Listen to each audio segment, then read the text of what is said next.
I like to wake up as early as possible, before anyone else. There's this special hour in the morning between the night and the morning, which has a unique mood to it. It's like the sound of the city hasn't started yet. I usually go to my local coffee shop when it opens and spend some time watching people walking to work in their morning slumber. It always reminds me of the song Bien Vågner by Savage Rose. I find inspiration by combining solitude and the city. Oslo has a lot of distinct districts, densely together, which makes it the perfect city to move around in.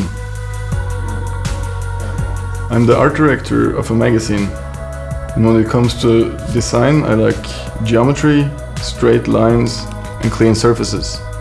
I use white space and clean images to create a quiet experience. When I'm working, I use music to create a certain mood.